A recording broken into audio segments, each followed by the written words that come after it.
Tesvav on the top of Tesvav Amud Aleph. Tikva.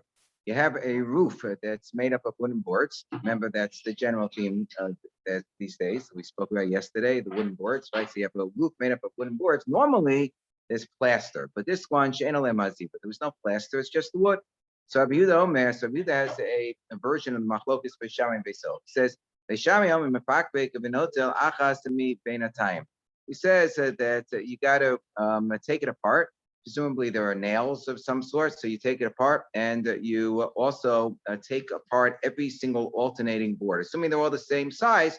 So this way, between each board, you place kosher skach. That's what it means. Notel achas mi beinatayim. You take out each alternating board and you put kosher skach in its stead. Beisil says that you don't have to do both. You could do either. Either you can undo it, and Rashi says, and you move it a little bit. So it sounds like number one, you're so you take out the nails. Number two, minanea, and you also move it a little bit for the purpose of placing it as the skach or sukkah, because a wooden board, as we mentioned yesterday, under some circumstances, can be used as the actual skach. So here, that's being done, with deliberate intent. So you could do one or the other, either mefakbek, no talakas b'bein time, or if you're not going to move it a little bit, shake it a little bit, each board for the purpose of placing it as skach. So you could just take away every single alternating board and put kosher skach in its place, and that would be good enough, because you'll have kosher skach in between every single piece of non-kosher skach. So Rabbi Meir Omer, no talachas b'bein time be'enum fakbek. Rabbi Meir, however, has a different version than Rabbi Yehuda, presumably, and he says, without describing it as a machlokes between Beis Shammai and Beis Hillel, he says that all you do is you take out each alternating board, but you don't use the solution of simply shaking each of the boards for the purpose of skach. Presumably, according to Rabbi Meir, it's not that he's saying it's not necessary. Presumably, he's saying it doesn't work. It doesn't work because, remember, Rabbi Meir is very strict about the use of wooden boards altogether. As we mentioned yesterday, he's more strict than Rabbi Yehuda when it comes to wooden boards. Different versions of the machlokes between Rav and Shmuel, whether he's strict only if the boards are 4 tefachim wide, or whether, as Shmuel says, he's strict even if the boards are between 3 and 4 tefachim wide. So Gemara says, Bishlam and Beis Hillel. Okay, so I understand Beis Hillel. Tamayu mishum tasev lo mina asoy. That even if the boards would ultimately be kosher, they weren't originally placed down as a sukkah. They were placed down as, for a house, and we know that that doesn't count for a sukkah. So therefore, you have to take some sort of affirmative step in order to make it kosher. So that's why you would be moving it.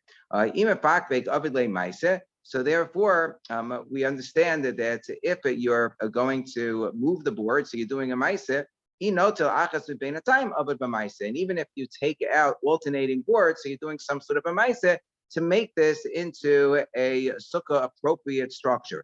Ela Beis Shammai, but according to Beis Shammai, who says you got to do both. So why do you have to do both? Ela Beis Shammai, and this is all again within the presentation of Rabbi Yehuda of what the machlokes Beis Shammai and Beis Hillel is.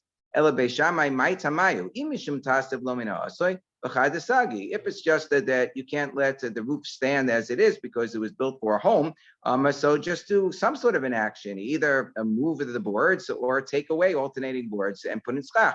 If we're worried that the concern is that that it will look like that you might make the mistake of just sitting in a regular house. With the roof that was arranged for the regular house, let's say wooden boards were placed on the regular house, which would be no good. So we make a gzeira that you shouldn't sit under wooden boards. So we know talakas b'bein time sagi. So then you shouldn't need to do both.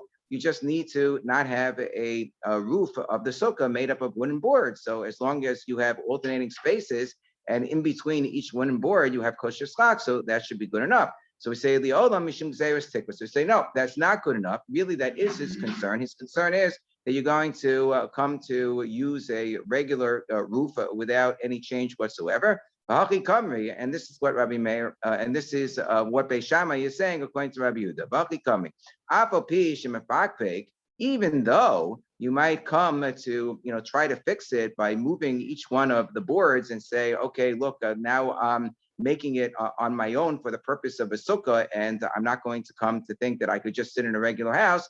Nonetheless, it's not going to be good in the opinion of a base Shammai, unless you're going to also, unless you're going to take out one of the boards. In other words, the moving of the wooden board doesn't mean anything. It doesn't accomplish anything because you still have wooden boards on top of the sukkah. That's still a problem. So you still have to remove. So the main thing, in other words, according to Beis Shammai, is that you must remove each alternating board. Ino talakas b'mina time in, ilo lo. So really, the whole idea of being mefakbek is not necessary according to Beis Shammai. What Beis Shammai is saying is just that it doesn't work. So really, what Beis Shammai is saying is identical to what Rabbi Meir is saying at the end of the Mishnah. No talakas b'mina time, ino mefakbek. So that's what the Gemara is going to ask by now. That's really what Beis Shammai is saying according to the machlokas presented by Rabbi Yehuda. So Ema Seifa, how is the Seifa different? When Rabbi Meir Omer, no talachas bein time alone yifakbek, Rabbi Meir says, no, you got to take away each alternating wooden board, and it's not going to help to just shake the boards. So Rabbi Meir, Hainu Beis Shammai. So it comes out that Rabbi Meir is identical to Beis Shammai as presented by Rabbi Yehuda. So what is he introducing that's new? He's just saying, oh yeah, I hold like Beis Shammai. So Haki Kamar, so say no. What Rabbi Meir is saying is, why would he hold like Beis Shammai? We always paskin like Beis Hillel. What he's saying is that in his opinion, Beis Hillel agrees to this as well. Beis Hillel would also say that mefakbek doesn't help, and the only thing that helps is if you're going to take away each alternating board. Haki Kamar, lo nechluk Beis Shammai Beis Hillel b'davazeh. The Rabbi Meir is of the opinion there is no machlokas between Beis Shammai and Beis Hillel about this. Even Beis Hillel would agree that just shaking the boards would not be good enough. So Ma'ikam Malan. So what exactly is that teaching us within the Shita of Rabbi Meir? That's teaching us that Rabbi Meir is concerned that boards are no good. The Rabbi Meir Isleg Zeres Tikva. The Rabbi Meir holds that using wooden boards in a sukkah is no good. Rabbi Yehuda Leisleg Zeres Tikva. Rabbi Yehuda holds that no, if you place the wooden board specifically for the purpose of making a sukkah, so that's going to be perfectly okay. So we already know that. We know that from yesterday. They already had a machlokas about this yesterday. The Tanan, as it said in the Mishnah that we read yesterday, that you can you can use wooden boards for skak according to Rabbi Yehuda and not according to Rabbi Meir. Rabbi Meir Oser.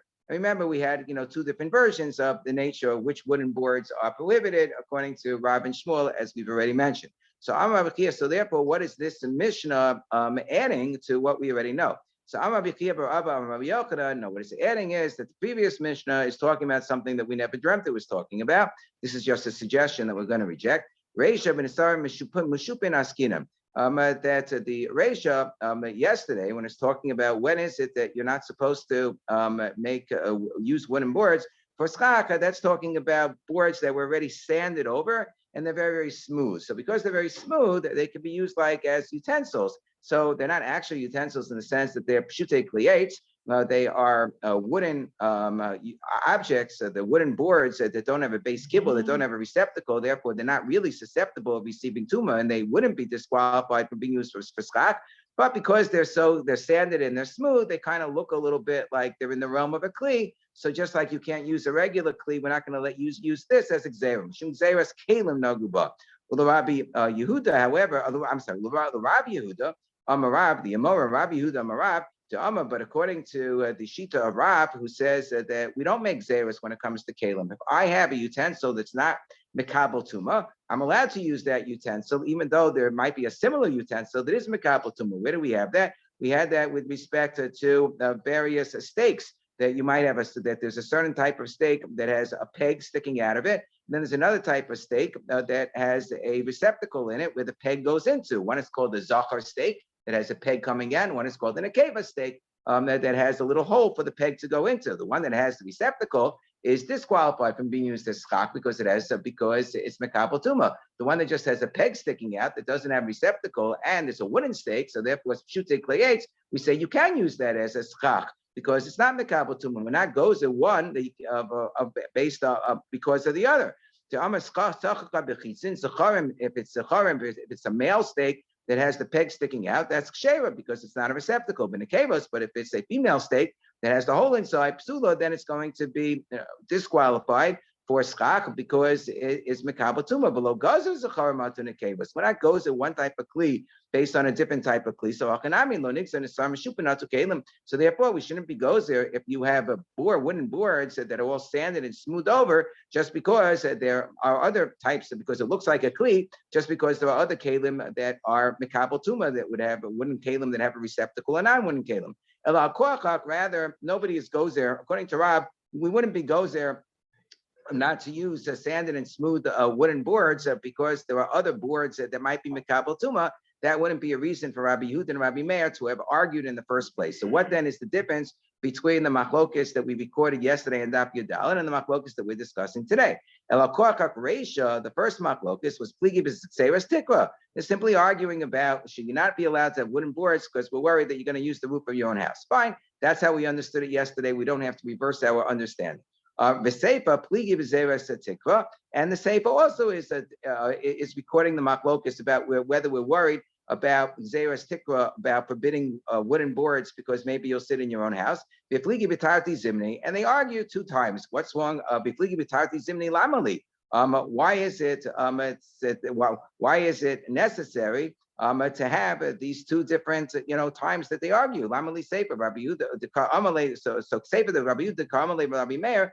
Amaika sarta b'nisar mishum Zeras Tikra. So the sefer is a continuation of the machlokes that we had yesterday, and it's really a dialogue between Rabbi Yehuda and Rabbi Meir. What Rabbi Yehuda is saying is, why is it that you are strict regarding the wooden boards? You're strict because of Zeres Tikra, because you're worried that people are just going to sit inside of their own home, which would be disqualified from being a sukkah because it's the house and not a sukkah. So Hai Svara, so what Rabbi Yehuda is pointing out is that your opinion coincides with Beis Shammai as opposed to Beis Hillel, and we always pass like Beis Hillel against Beis Shammai. It's just a dialogue where Rabbi Yehuda is pointing this out to Rabbi Meir, and he's saying, "Hi, Svara the Beis Shammai is lu Beis Hillel lo gozri." Beis Hillel is not gozer in this fashion. But Rabbi Meir, and Rabbi Meir is saying as follows. Rabbi Meir is saying, "Lo nechlaku Beis Shammai Beis Hillel b'davar zeh." He's saying, no, I'm going even according to Beis Hillel, because according to my Misora, according to my understanding, there is no machlokus between Beis Shammai and Beis Hillel about this. And Beis Hillel would also be strict and say that you can't use the wooden board. So Hanicha l'Rav. So all of this is good. Remember, we have two different understandings of the machlokus between Rabbi Meir and Rabbi Yehuda. We have the understanding of Rav, who says that if the boards are 4 tefachim wide, so that's where you have the machlokis. And if it's less than 4 tefachim, everybody agrees it's okay. And then you have Shmuel, who says, no, if it's 4 tefachim wide, everybody agrees it's not okay. And the machlokis is when the boards are between 3 and 4 tefachim. So Hanicha the Rav. So this all works out well according to Rav. To Amma machlokis b'shiesh ben Arba, who says that even when the boards are 4 tefachim wide, Rabbi Yehuda is of the opinion that it's perfectly fine. Rabbi Meir is like Zeres Tikva. Rabbi Yehuda lays like Zeres Tikva. Rabbi Yehuda never has a problem with wooden boards. Even if the wooden boards could be 4 tefachim wide, perfectly okay according to Rabbi Yehuda. Ela Shmuel, according to Shmuel, remember we noted yesterday that we paskin Allah Lamaisa like Shmuel. According to Shmuel, the Amar B'She'emen Arba Machlokis, who says that there's only a machlokis if the boards are between 3 and 4 tefachim. V'yesh Abba. But if the boards are 4 tefachim wide, so everybody agrees it's no good. So even Rabbi Yehuda agrees it's no good. So then what are they disagreeing about in the Sefer? Even Rabbi Yehuda should agree that if the boards are 4 tefachim wide, they should be no good. So we say no. But bitulei tikra kamiplagi, very interesting. So the Gemara says that if you have a person is creating a sukkah in the first place, so then Rabbi Yehuda would agree that if you're going to put on boards that are 4 tefachim wide, it too much resembles one's own home, and that would be no good. But if you already have a roof that's made up of wooden boards, and the wooden boards include boards that are 4 tefachim wide, and now I want to do some sort of an action, some sort of an affirmative action to transform these boards to demonstrate that I understand that they're no good, and therefore some sort of a measure needs to be taken to make them good. So then Rabbi Yehuda holds that you're allowed, that if you take this affirmative measure, you would be able to do away with the whole roof concern altogether and just transform it into skak, despite the fact that it's 4 tefachim wide. Mar sava batla b'hachi, or mar sava b'hachi lo batla.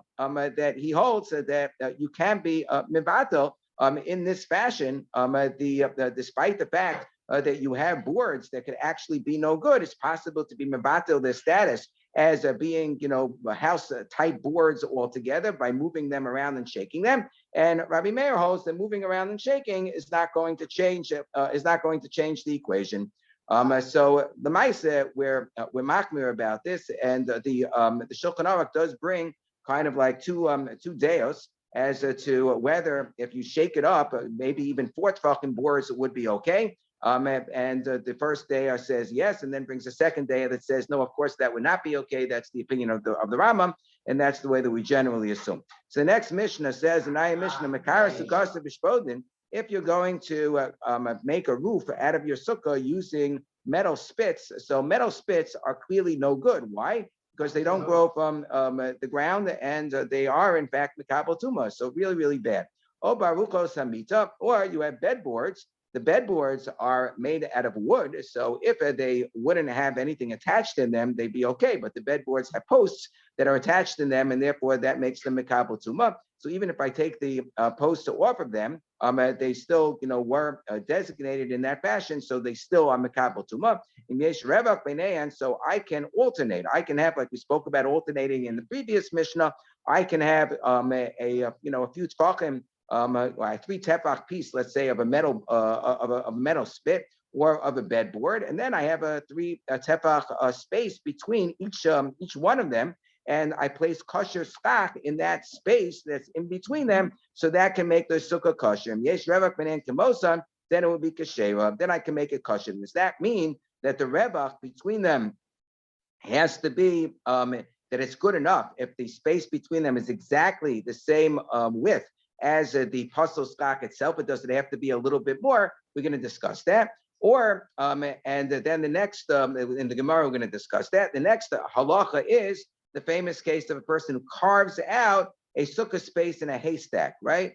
Can you find the sukkah in a haystack? So if you go inside of a haystack, you take out a lot of the hay, and now you have a hollow area of 10 tefachim high by 7 tefachim, and you have hay on top, which would be perfectly kosher stock. But the problem is that you kind of like fashioned in a reverse way, that the stock was already there, and you just hollowed out the area afterwards, rather than putting the stock on what was a hollowed out area in the first place. So that's what we call tastev lomina asu. It happens by itself, as opposed to your affirmatively creating kosher stock afterwards. That's the case of carving out in a haystack. Hachotet begadish, that you're furrowing into a haystack. Lasas lo sukkah, to make a sukkah ain't a sukkah. That's not a sukkah, because it says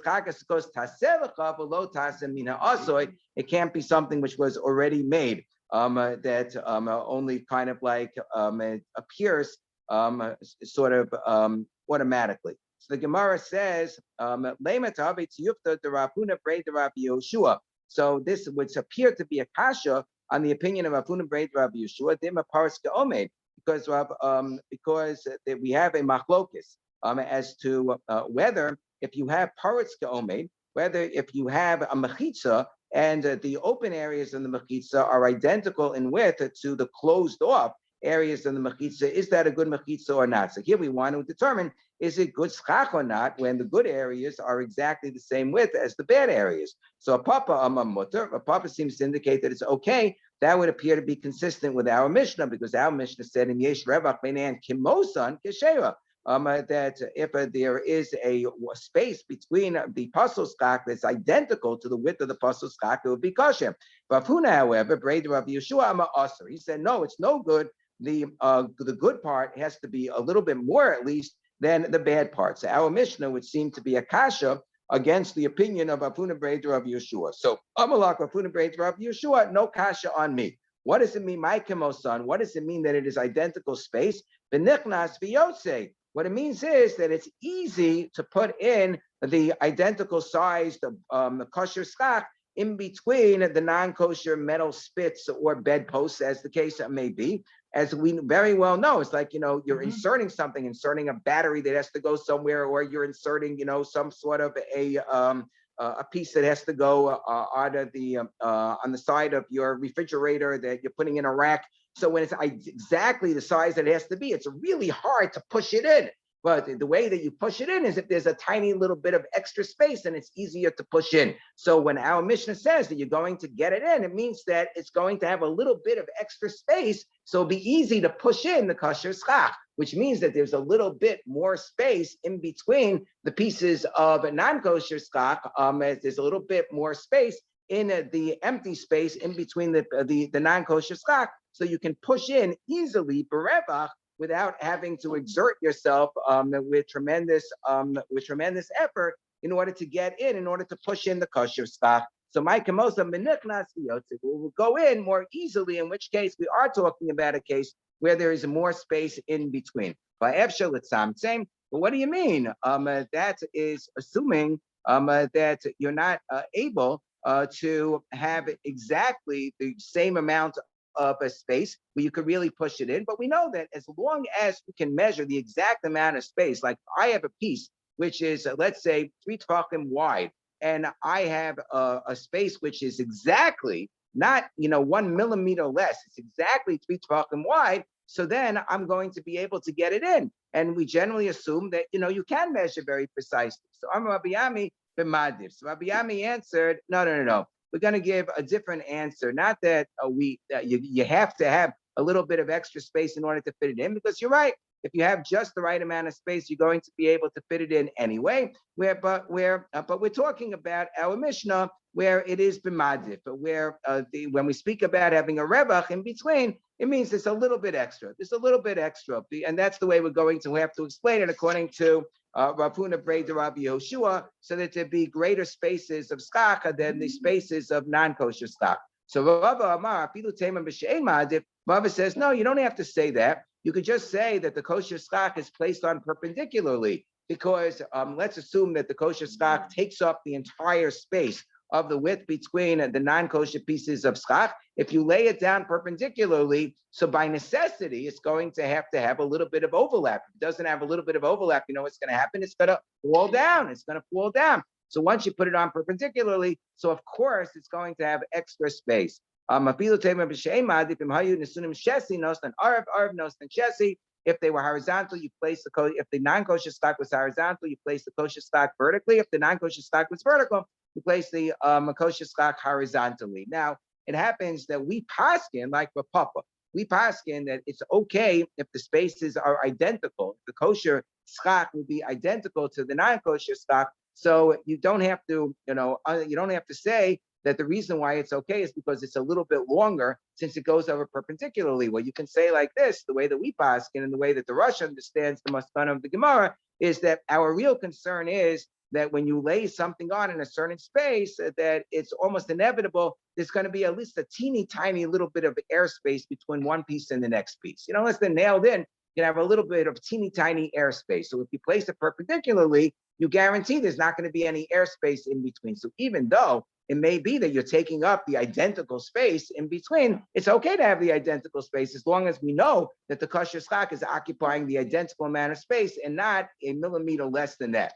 O barucha samita. So we said that if you're going to use bedposts, that you're going to use bedboards, so then that's going to be a problem because they are mikabel tuma. So lema Messiah the Rabbi Ami bar Yomi. So this would appear to be a support for Rabbi Ami bar Yomi. The Amar Rabbi Ami bar Yomi, sichacha bivloi kelem pesula. That if I had, let's say, rags, okay, that don't have that are not 3x3 etzbos, so that they're not going to be mekabel tuma because they're smaller than any kind of measurement that would be used for a regular kli, but they came from a larger rag originally, and now they're just what we call bibloy kalim. They're like the remnants. They're like the worn out parts of what had once been, larger rags that had once been larger garments. And now they're less than shalosh shal shalosh, so they don't have the requisite measurement.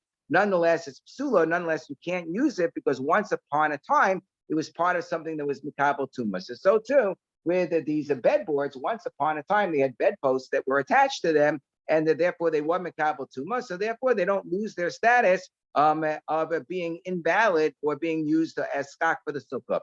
So we say, Kida Amar Rabbi Chanan Amar Rebbe. So we say, no, it could be that we're talking about our bedposts actually have the legs. Our bedboards actually have the posts of the kra'ayim of the legs of the bed that are still attached to them. Well, if so, why not just say that we're talking about an actual bed? Because it's not a full bed. Because a bed of a post, because I have bed posts that are in that go on the horizontal side of the bed, and I have the bed posts that go on the vertical side of the bed. Like here, if you take a look at this picture over here, okay, so you have you have the bedboard and you have the different posts that are sticking down from it. So you have the long vertical side and you have the shorter horizontal side of the bed. So here in this, what our mission is talking about is where I either only have the vertical side of the bedboard with the post sticking out, or I only have the horizontal side with the post sticking out. So I don't have a full bed. However, I still do have some posts that are sticking out of the bedboard that would cause it to still be, part of a utensil that would be mekabel tuma.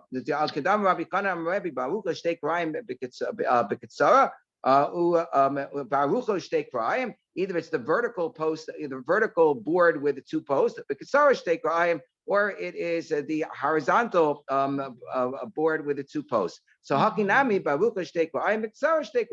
so here too, we're talking about where you either have the vertical board or you have the horizontal board, but either way, you have the two posts, you have the two legs that are sticking out of it. So where do we find the statement of Rabbi Kanan Amar Rebbe that we're quoting? We find it on the following. It's not as the Mishnah says, mitamas chavila u mitaheres chavila. That there is an opinion, and this is a discussion in Maseches Kalim, about what amount of the bed do I need to be together in order for it to receive tumah, and also when I'm going to put it in the mikvah, do I need the entire bed to be together? So the first opinion says, yes, the whole thing has to be one unit. It has to be a chavila. The entire bed has to be together. Different Rabbi Eliezer. The Chachamim say no. Mitames evarim, mitaheres evarim. Even if I only had a piece of the bed, a portion of the bed, it could still receive tumah, and it would still be considered to be a sufficient standalone unit that I can immerse it in the mikvah, even though I don't have the entirety of the bed, I just have this piece of the bed. So what's considered to be a sufficient piece of the bed to be makabel tumah? My nihu, according to the Ashita of the Chachamim. So that's where Rabbi Kanan Amar Rebbe comes along. So Rabbi Kanan Amar Rebbe, if I either have a rucho shtei kra'ayim, I have the long vertical piece with the two posts that are sticking out of it, or I have kitzara shtei kra'ayim, or I have the shorter horizontal piece with the two posts sticking out of it. L'may chazya, what would it be good for? The mismachinu aguda u'lemesav alayu, that I would be able to, even if I only had, let's say, the vertical pieces, I would be able to lean it against a wall. For example, if there's like a brick wall on the side, I can lean it against the wall if I had the two posts, and I would have to have like part of the boards that are sticking. Let's say I had the vertical side, so I have the two posts sticking out of it. Let's say I would also have the horizontal boards, but I wouldn't have the posts coming out of the horizontal boards. That's good enough.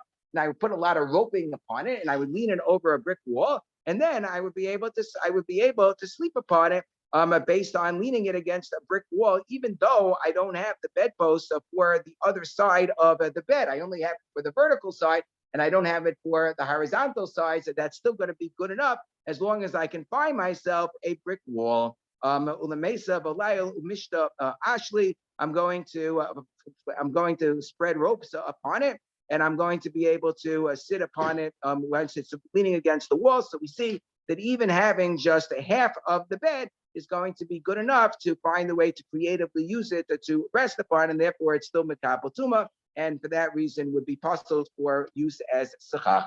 We'll stop this here. Okay, let's see.